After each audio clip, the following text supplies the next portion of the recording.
वाटतं? काय नाही, एकच नंबर वाटतं. बरं. आमच्यापर्यंत ते घरकुल त्यांचं जाईल. बर बर बर बरोबर आहे. घरकुल आपल्याला दिलेलं आहे. बर बर मोदीच घरकुल ही. बर. ह्या कामगारासाठी काही योजना राबल्यात का? राबल्या होत्या त्यांनी, हा. पण ते आमच्या आल्या नाहीत. बर बर. आता आपल्या मतदारसंघात विखे आणि लंके अशी निवडणूक होती, तर तुम्हाला कोणाचं काम चांगलं वाटतं? 100% विकेच येणार. बर बर. विखेंचं काम चांगलं आहे. चांगले. हा बर. 100%. राम शिंदे हा. आणि ते एक नंबर माणसं आहे. विखे पाटील म्हणजे ती घरानं चांगला आहे पहिल्यापासून. त्यांच्या दवाखान्यात मी गेलो मी 2-3 वेळेस. तुम्हाला काय त्याचे काय लाभ मिळाला का दवाखान्यात? दवाखान्यात आम्हाला भेटता लाभ 40% सवलत भेटली. नरेंद्र मोदीचं केंद्र चांगलं काम चालू आहे. बर. काय गोरगरिबासाठी योजना राबवल्या? गोरगरिबासाठी भरपूर योजना, घरकुल केले दिली. परत आपले शेतकऱ्यांना खूप पगार चालू केले. आणखी बरेचसे काम आहेत त्यांचे चालू आहेत. रस्ते मतदारसंघात नगर दक्षिणेत खासदार सुजय विखे आणि आमदार निलेश लंके अशी लढत होती, तर तुम्हाला दोन्हीपैकी कोणता उमेदवार योग्य वाटतो? तर आपल्याला सुजय केस वाटतं. लंकेचा इकडे काय आपला समजत नाही. बर. काय लंकेचं काय काम केलंय असं तुम्हाला? काम समजा आपल्या मतदारसंघात तो नाही, पण तरी पण पारनेर तालुक्यामध्ये वाहवा जास्त आहे त्यांची. बर. आणि विखेंच्या कामाबद्दल काय वाटतं तुम्हाला? विखेच्याबद्दल बरोबर नाही वाटत. बर.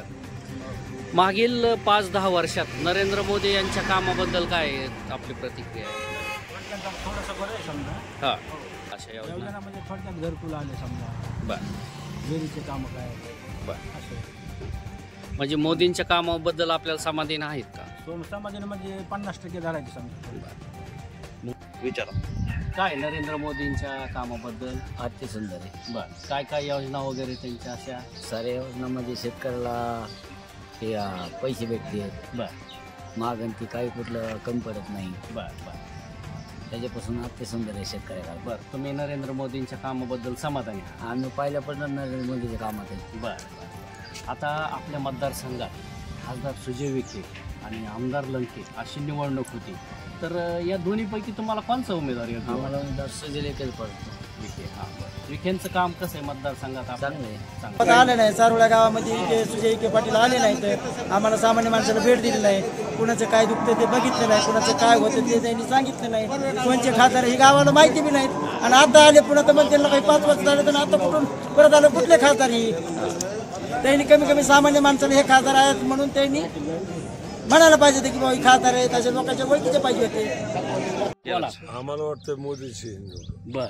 काय काय दिलंय मोदींनी आतापर्यंत? मोदीने आम्हाला पगार बी दिला आहे, गहू तांदूळ बी दिले, घरकुले बी आलेले. बर. हा, एवढं चालू आहे. योजना दिल्यात का गरीबासाठी? हा, दिल्या ना. दिल्यात ना. त्या कामाबद्दल माहिती का तुम्हाला काही? काय नाही राव माहिती आपल्याला, काहीच नाही. आणि लंकेंच्या त्याचे तर नाव गोष्टच नाही आपल्याला. असं आहे का? म्हणजे विखेचं तरी नाव आहे हा, ऐकून. ते तरी समजा येतंय जाते. बर. काय नाही, चांगलं वाटतंय सगळं. बर बर. काय काय दिलं मोदींनी तुम्हाला? गॅस दिला, घरकुल दिलं, अजून आता नळ द्या घरात. मतदारसंघात खासदार विखे आणि निलेश लंके ही निवडणूक चालू आहे, तर विखेंच्या आणि लंकेंच्या कामाबद्दल काय माहिती आहे का तुम्हाला? ठेक्याचं काम चालू आहे. विखेचं मधून आम्हाला तिथं पाठवलं. तिथं झालं का? हा, पण आता अजून गेलो नाही तर तिथं पैसे भरा. मग जेव्हा सिव्हिलच्या चिठ्ठीवर आम्हाला तिथं ऍडमिट करून म्हणजे घेतलं. विखेंच्या दवाखान्यात तुम्हाला आधी नाही घेतलं हा, ऍडमिट, परत पैसे भरा म्हणजे. हा, परत घेतलं. परत झालं का ऑपरेशन वगैरे? पण आता आजवा काम झालं ना, त्याचा फायदा आम्हाला काहीतरी पाहिजे ना. काम व्हाय ना, धंदा व्हाय ना. आमचं ह्याचं डोलचे बिलचे काम आपले सगळे व्यवस्थित झाले पाहिजे.